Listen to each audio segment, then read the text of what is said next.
I have a special guest with me tonight. She's a lawyer, an activist, and she's a co-host at The Hills Rising. Everyone, please give a huge welcome to OLAYEMI OLURIN. Hey, everybody. Hi, thank you so much for coming on. Yes, thank you for having me. I'm excited. I have to tell you, first and foremost, I really appreciate your voice on Rising. I feel like you don't hold back. I feel you tell it just like it is. Yeah, listen, I try. I think it's funny that people receive it that way. In my mind, I'm always like, I'm giving my most diplomatic response. Like, this is the holding back version. Yeah. Awesome. Well, I really appreciate it. Now, I know that you have a lot of experience in reference to police brutality, and I would like for you to educate people here. Sometimes I think that people, they look at a situation like George Floyd, or they look at a situation like Mike Brown, and they think that these are just one-offs. And I've tried to tell people multiple times that these are just the cases that are, presented. These are the ones that we know about. These are not the ones that we don't know about in reference to police brutality. What are some of the statistics, some of the things that you can tell people in reference to police brutality about them killing unarmed people? Right. So yeah, people definitely think, people love the it's a few bad apples argument. They love to think that you're just complaining about policing for the sake of it. But when we talk about police brutality, I think I want to even make the conversation larger and talking about what is violence, policing, and how violence is inherent to policing. Because whenever people think of police brutality, they think of the occasional police murder. And it's funny that that's the threshold for where we're starting on brutality. But in actuality, policing is violent. The way they go about policing in general. I am a public defender, so I represent poor people that can't afford a lawyer that are accused of crimes in New York City. There's nobody that is arrested by the police that didn't have a violent encounter. The police go about their entire interaction with people in a violent way. I think you saw maybe just a couple of weeks ago, the police accidentally killed one of their own officers, simulating a training, right. So violence is a part of how policing gets done. And you hear about the occasional George Floyd, or you'll hear about, like right now we have Jalen Walker getting attention, but over 1,000 people every year. I think 1,045 people last year were shot and killed by the police. And that's just shot and killed. So think about those numbers, right? If every year, at least 1,000 people are shot and killed by the police every year that they're acknowledging as police murder, that the police themselves are admitting to. That's not including your George Floyds. That's not including Elijah McClain's. That's not including any of these people that you hear about that were killed by police in another way. So the reason, I think it's interesting that whenever you do get a murder that manages to get media attention, like a George Floyd, and people feel inundated with protests or people talking about police brutality, they feel like you're bombarding them with something that's just a one-off thing. But in actuality, we're talking about something so much less than we should be talking about it. If someone's being killed, people are being murdered by police every single day in this country, and we don't have the time to talk about it. It happens so often, and the time it took us to talk about Jalen Walker, police killed a 14-year-old in Illinois, when we were celebrating, people were celebrating the verdict in the police who killed George Floyd, as though that was a reckoning day. In the same breath, they killed that little girl in Ohio. It's just constant. It's constant. And you can't hear about it because the media has no interest in covering every case. And they also have no interest in presenting the magnitude of what is the problem with policing in this country. So that's right. That's very true. I know. My family is originally from Baltimore, and I didn't grow up there per se, but I lived there for a short period of time when we were in between locations, and police would just come into my grandma's neighborhood and they would just pick fights with people. Yeah.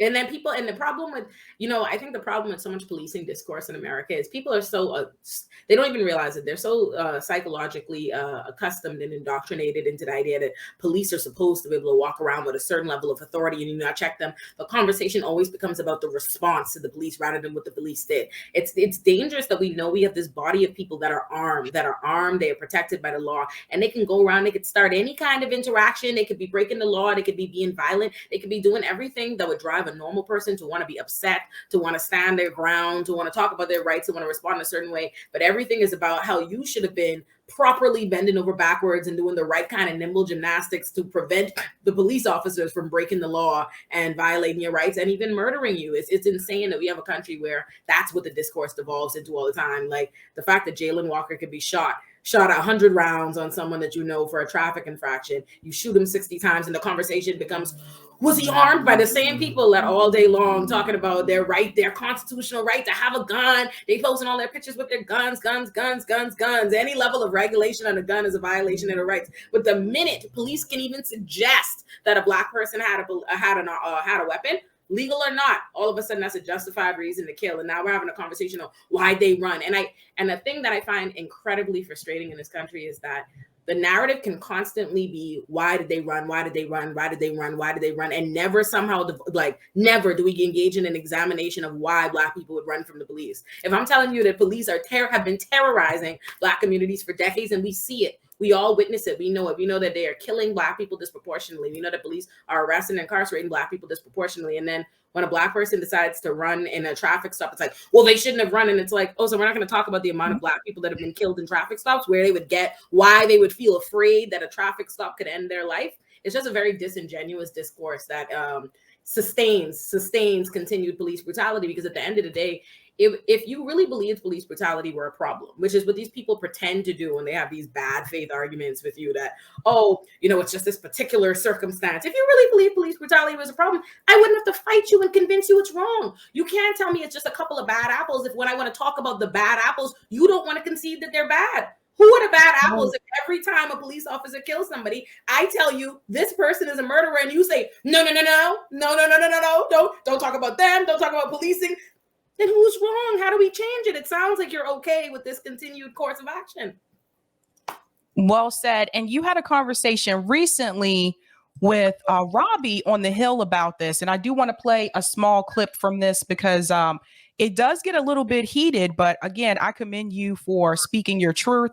I'm going to go ahead and play this segment here really quick, just a little short snippet of it. And this was in reference to Jayland Walker. Is not a threat to anyone, and then they pressed him down and kneed on him until he died. Did we cover when someone's fleeing, when someone's running? I'm not saying he should have been gunned down, or even that the interaction should have occurred at all.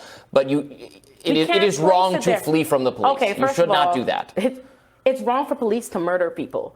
In a world, yes. No, hear me out. There's no reason why, and that's the problem with this society we're having now. There's no reason why in a story where we hear that police pursued someone and shot someone 100 times, 60 hit them. Why are we focusing on these? You mentioned some of these were robberies. Yes, I do think the police should arrest people for robberies. You're talking about Lakeith Smith and Jagger Freeman. Right. I wasn't talking about whether or not they should be pursued for robbery. I'm talking about the fact that in pursuing them for robberies, police then decided to kill other people and then charge them and hold them responsible for those murders. That's what the topic of discussion is. I don't know that I'm against that. Whatever. The way we want to disincentivize robbery. Do we want to incentivize police murdering people in the course of pursuing crime or arresting people? They should be able to murder. So there should be but then you start to get to a place where you think there should be no penalty, or there should be no police response when crimes are being committed at all. I agree when it's stupid traffic things, fine, but no, I think this is exactly the issue. We're so accustomed to police regularly engage in violence, police shoot people, police, engage in so much brutality that we can't seem to fathom a world without it. You can pursue somebody and you don't need to recklessly murder other people. You don't need to shoot and kill other people involved. You don't need to shoot your own officer. You don't need to shoot the person that you were going to arrest, a 15-year-old kid, and then hold the other people responsible. There is a way. You can have a criminal system. You can have laws and you can hold people responsible without murdering them. The problem is the fact that we want to hold everybody else to the law and the highest standards, and we don't seem to want to hold police to the standard at all. That is my problem here. This could have been done, whether or not you want to stop him for a traffic stop, okay. Whether or not you say he committed this traffic infraction, okay. Whether or not you say he shouldn't have run, okay. But why are you shooting and murdering the boy for what you know was a traffic infraction? I'm very, very critical of police behavior. I want more accountability from the police. I think they did the wrong thing in a lot of these incidents. I don't know that I'm as critical of them as you are. I think there has to be some enforcement of some of these things. Enforcement has nothing to do. Enforcing laws has nothing to do with why you're routinely murdering Black people. There's no reason why you should live in a country where over 1,000 people are being shot and killed by the police every year. And that is not, and that's not taking into account all these other ways that they're killing people, all this other police brutality, right? A lot of these cases that our hearts go out to, George Floyd, they wouldn't even count. So think about that. They don't even count in those numbers. That's a massive issue that policing is this dangerous. It's a massive issue that we can't even engage in a conversation about policing without talking about all the necessary ways you should try and avoid, irritating them or pissing them off somehow in terms of them pursuing you for a crime, because they might kill you. That's not what it is. There's no world, no traffic infraction, the punishment is death. Not a one, never. So there's no reason why 8 officers should choose to go and shoot him to death. I guess I just don't have a lot of sympathy in this particular case, although I do. You don't have a lot of sympathy in this case where he was shot 60 times? After leading the police on a high-speed chase and returning fire?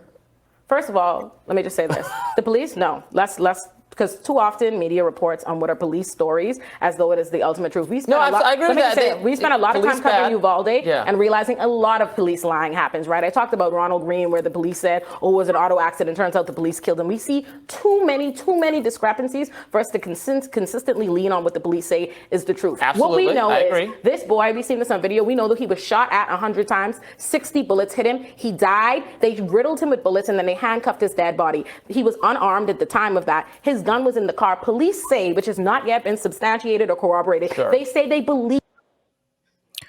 Okay. Where do I begin? I think the telling moment for me during that discussion was when Robbie said he did not have sympathy. Yeah, that was definitely it.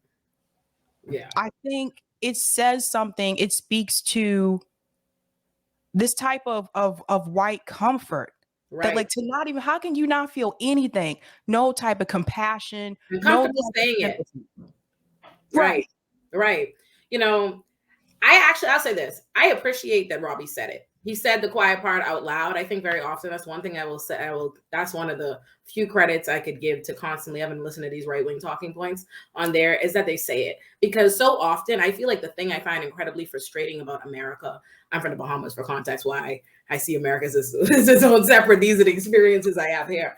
The thing I find very frustrating is America gaslights Black people all day long, just all day long. Just the sky, you see it, you're looking at it. 2 + 2 = 4. The sky is blue, grass is green, and they telling you that you're not seeing what you see. And like, obviously, we know that that's how they feel. Period. Point blank, the end of it. We know that. We know they don't have any sympathy for Black people that are routinely killed by police. They show that and they make it very clear to us each and every time. But somehow, if we respond back and tell them it's that you don't care, just admit you don't care about Black people being killed by the police. Admit that for you, that's not a problem. They have such a problem when you want to put a name and you want to actually label what's happening. So I can appreciate that you at least don't make my head spin having to convince you of something that I already know is the case, because I know he doesn't care. I know that. We're just based on, it's the way they engage in an intellectual act, like it's an intellectual exercise. Like this is something we could chuckle about when we're talking about the fact that a kid was this Black young man was murdered. He was killed by police. Regardless, in a normal world with people that have some kind of decency or see you as their equals, they would feel compassion just for that. Regardless of the circumstances, somebody was killed. You know that this 20-something-year-old boy was shot to death. Families, communities mourning, and your response is, I don't really, I don't really feel much sympathy because of what? And what is your argument? I'm particularly critical. I'm critical of the police, but somehow you're not critical of them when they're pursuing people for traffic infractions, engaged in high-speed chases, and shooting people to death. And there's so much that isn't questioned. What I don't like to, even with this specific narrative here, is when they go, oh, he led them on a high-speed chase. Police have a choice as to what they do. There's a traffic infraction. If you were pursuing somebody for a traffic infraction, I would assume a level-headed person whose job is to protect and serve the community would not endanger the community by engaging in a dangerous high-speed chase to follow someone for a traffic infraction. Either you could let it go, because I don't know in what world why the enforcement of a traffic infraction is so important that we risk lives, unless what in actuality you're trying to enforce is police authority. That how dare you? What matters most is the idea that police could, flex their authority at all purposes, and it doesn't matter who dies or who's endangered to do it. And then second of all, it's a crime. These high-speed chases and stuff like that. If someone else was doing it, if they were speeding on the road, it'd be a crime. But somehow it's okay because police they just need to get him. They just need to get him for this traffic infraction. And it's like, oh yeah. So after that, he's out, you running after him, you shoot him 100 times. And it's like, oh, well, he shouldn't have run from the police. So, you know, it's important. Somehow me saying that it's wrong for police to murder somebody and pursuing a traffic infraction means I don't want police to be able to enforce things. And that opens up two different can of worms. One, it says that you know what policing is in this country. You know that policing is inherently violent and they need to go about it these kinds of ways, because you can't even fathom a world where they be allowed to pursue crime. To you, me saying police shouldn't be able to murder people, police shouldn't be able to shoot up people and respond to crime in this way means that they can't enforce things, because you can't even separate. There's no idea for you with enforcement without violence. That's one. And then the two, that somehow the enforcement of traffic infractions, the enforcement of laws, the ability to maintain the system where police are at the tippy top of the food chain is more important to you than the lives of people. And that's insane. There's an insane world, you know. And listen, I appreciate that he said it out loud. I appreciate that he at least said it, because I know it, you know, I could feel it. We know it. It's said and everything else. But I'm like, you know what? I'm glad you said the quiet part out loud. And normally, you know, I let Robbie and them rock, but you saw that. I think it's because I had already pivoted my chair to wrap the segment, and then he said that, and I was like, what?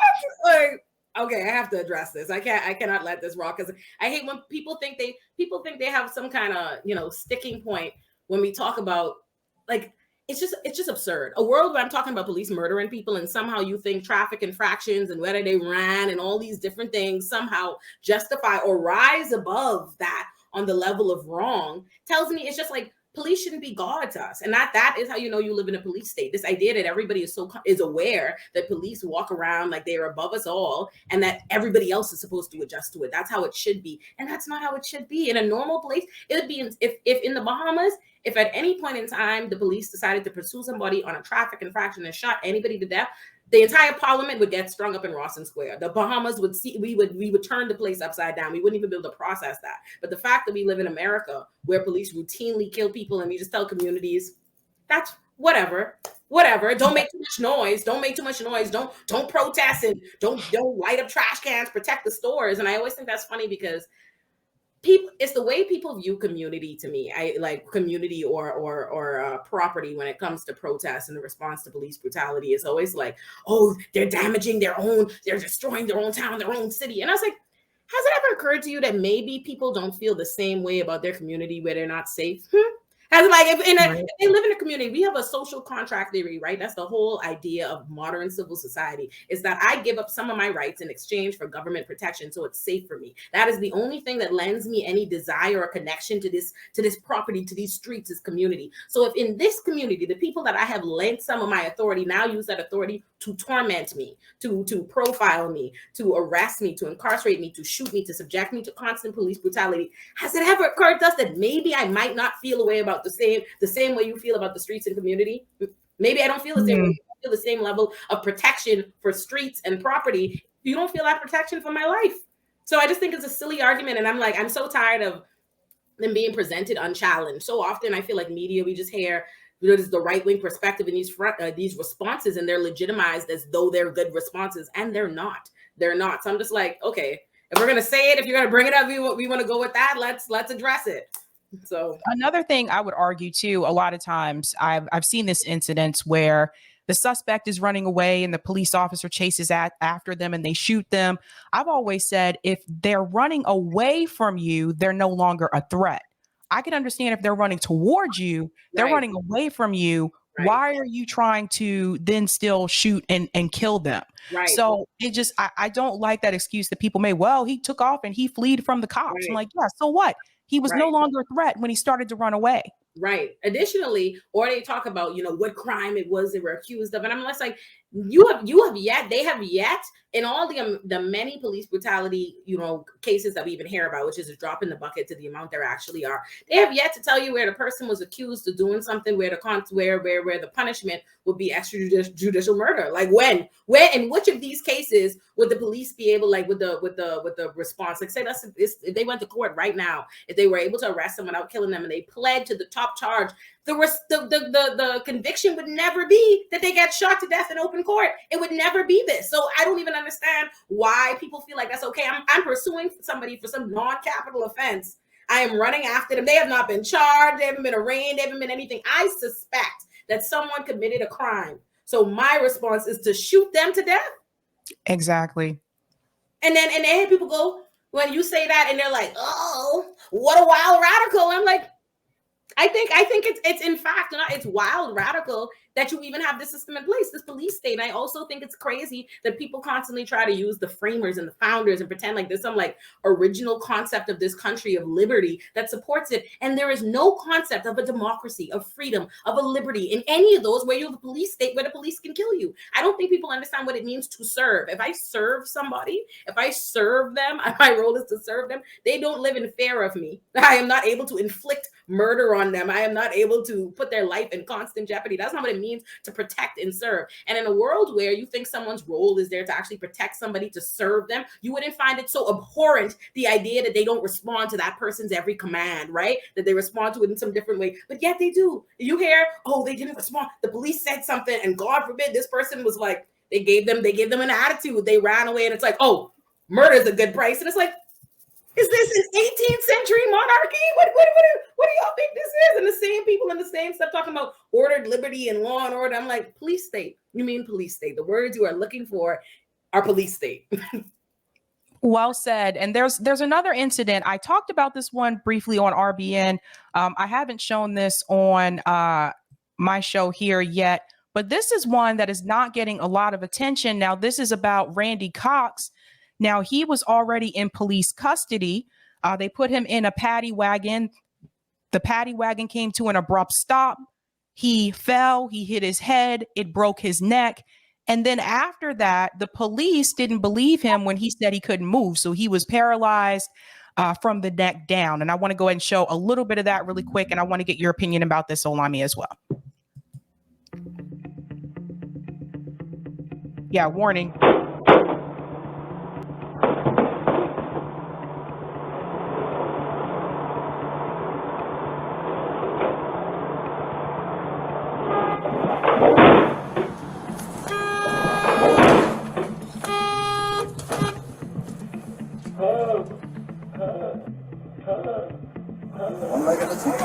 Watch your head. Watch your head, all right? Yo.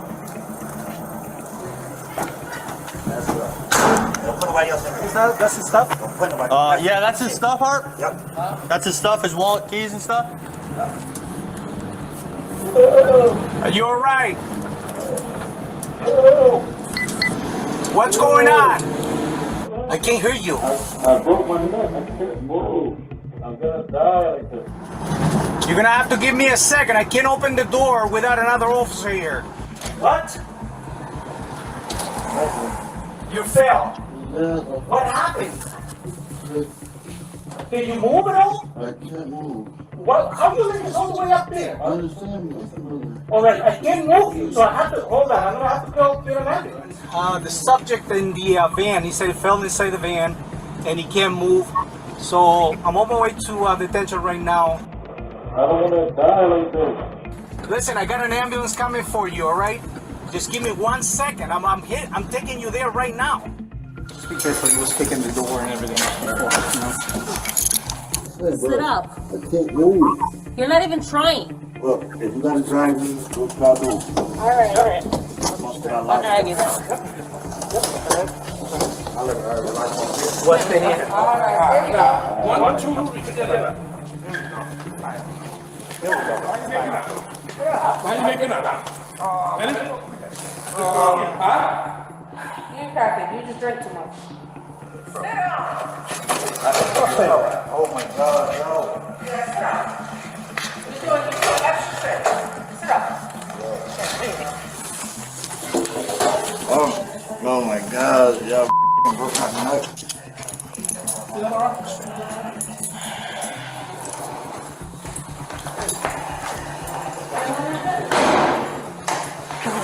He's perfectly fine.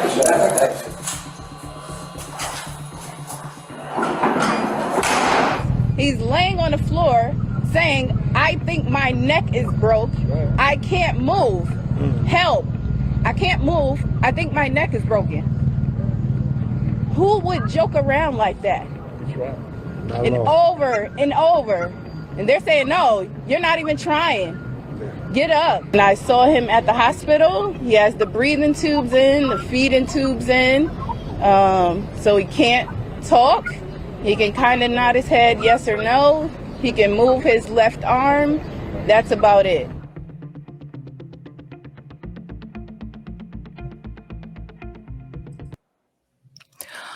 Okay, I know that was difficult to watch. Olami, I want to get your opinion about this incident in particular.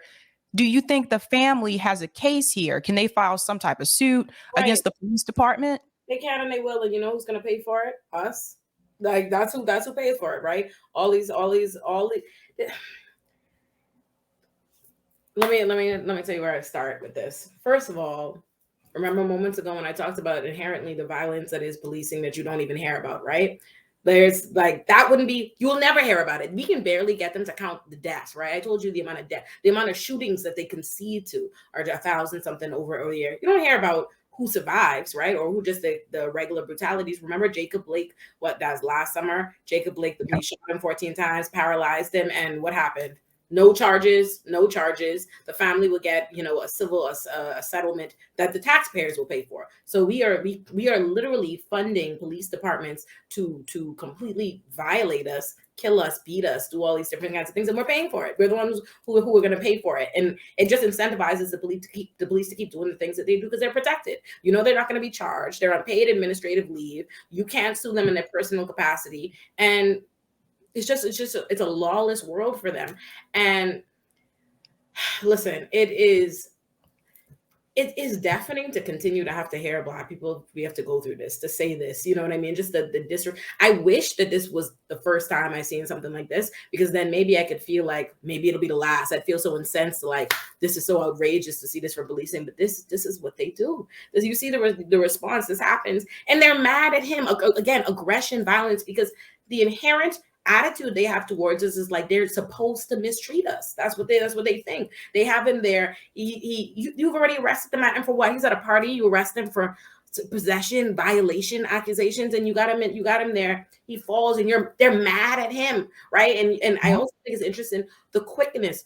The government has no problem rushing to arrest you, right? All of those officers have the capacity to arrest you, but they don't have the capacity to help you. The minute he needs help, it's I can't do anything. I need more officers. There needs to be an ambulance to help you. But did they get the ambulance even? No. They're going to get 5 more officers to be just as brutal and just as angry at the man for needing help. You know what I mean? As the first one, and they just they drag him into the cell. And I also want to note that while you're watching, 6 officers have no regard for this person as another human being, right? That they're going through something, no conscious regard. You see, it's a Black officer that walks right out of the cell too, and it's important to note that because people love to think, when you tell them, people don't hear the problem with systemic issues. When I say something is systemic, I mean it is systemic. It is institutionally a part of that. You could put as much diverse characters as you want, but a system meant to perpetuate racism and brutality will make you do the same. It will desensitize you the same way. It will indoctrinate you the same way. It will make you have no regard, see it as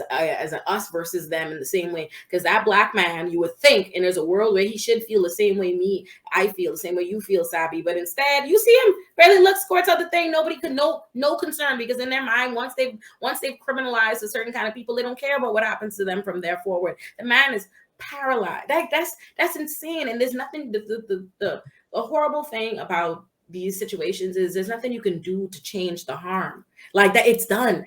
Something as simple. A man was at a party. Think about that. A man went to a party. He was living his regular day, living his life. He went to a party, and in no time, it didn't take the police nothing but 2 seconds to criminalize the man, arrest the man, and change the entire trajectory of the man's life. Now a man is paralyzed, and what's he gonna get out of it? What's he gonna get out of it? He's gonna get what? Maybe some money that his own people, his own community were the ones who bled that into the system in the first place. You're going to get a settlement. And how does that change and do anything about the trauma, the fact that he's paralyzed, a lifetime of hospital care, how that impacts his family?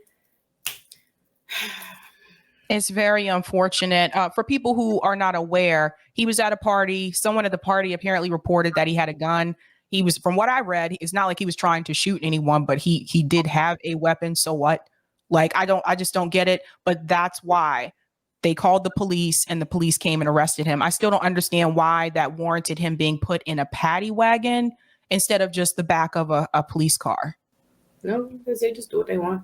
They just do what they want, and no one's gonna check them otherwise. Because it's interesting. We watched that entire encounter in America, right? All I have to do, Sabby, if I call the police right now and I said, Sabby, been cursing me out over text message, you've been harassing me for days, whatever, they will arrest. In New York City, you will be charged with aggravated harassment in the 3rd degree. They will automatically issue order of protection against you in favor of me. We know that, right? But we literally we can watch police misconduct. We can watch police kill people. We can watch how police respond to situations. And what do they say? They're on paid leave. We're launching an investigation. Yep. They launching an investigation into themselves to discover what? Their story, the rationale, the agenda that they come up with, because we witnessed what happened. We witnessed what happened. That's the wrong there. That's the misconduct. So what is the investigation for? The investigation is to buy time. It's to buy time while you'll be inundated with all the other tragic things that are going to continue happening, all the other police killings that are going to take over, all the other things that you have to tend to because this country is in disarray. And while that's happening and they're buying their time, they will quietly conclude their investigation with no evidence of wrongdoing or their favorite, what they love to say is, they don't, there isn't enough for them to prove their case at trial. Like that's ever been the standard for pursuing criminal charges against anybody. It's just a bunch of hogwash. It's insane. It's unethical. It's immoral, and it is sickening.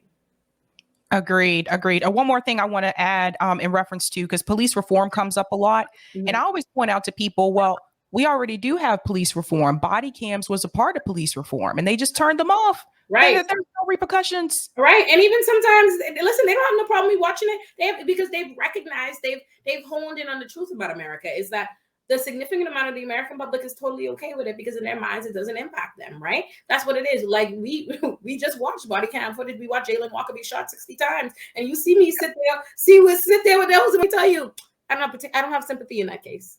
I don't have sympathy in that case. That's how they feel. So they know they can have the body camera footage. It doesn't matter how many times we have to watch Black people be murdered on video. The people that are fundamentally okay with Black people being murdered on video will always come up with a justification after the fact. That's what they do. So that's what all these police reform efforts. Listen, America, this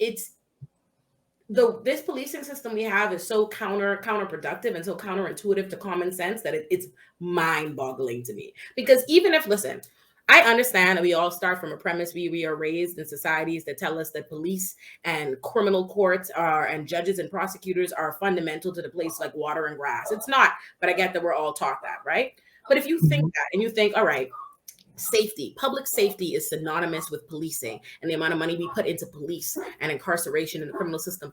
If you know you are living in the country that spends the most by a large amount than every other developed nation on policing and on incarceration, and you are no safer, they are constantly fearmongering to you about crime waves every day the same way. And, people are being killed, people are being brutalized in the communities where they claim, the very communities that they claim are filled, the high crime areas. Those are the people experiencing the most crime. Those are the people telling you that police are brutalizing them. Those are the people who have the least resources. Those are the people that are being subjected to generation after generation after generation of being recycled in and out of criminal court and out of prison.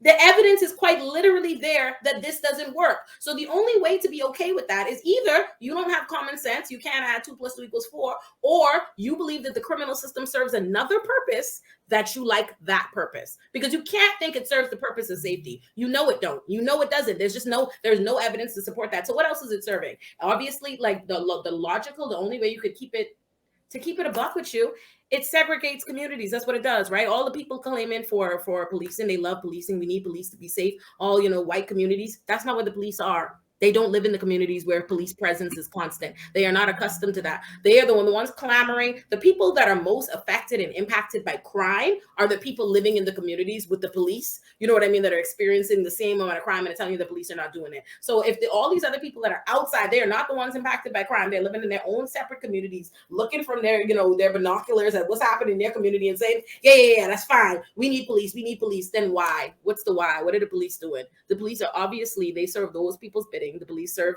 they protect their property. They keep our communities away from theirs. And that's what they do. But they're not in the business of preventing crime. They're just not. And you know why? Because nobody that's perpetuating crime on a daily basis with a magnifying glass and body cam footage all over the country are the people that are trying to prevent crime. There's just no world where that's the case. So.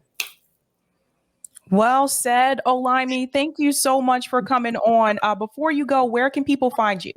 Y'all can find me on all social medias at Miss Olurin, MSOLURIN.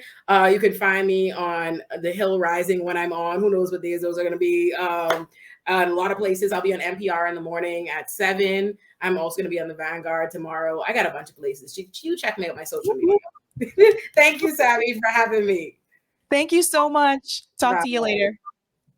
All right, guys. She's fire. You see why I wanted to bring her on? She's fire.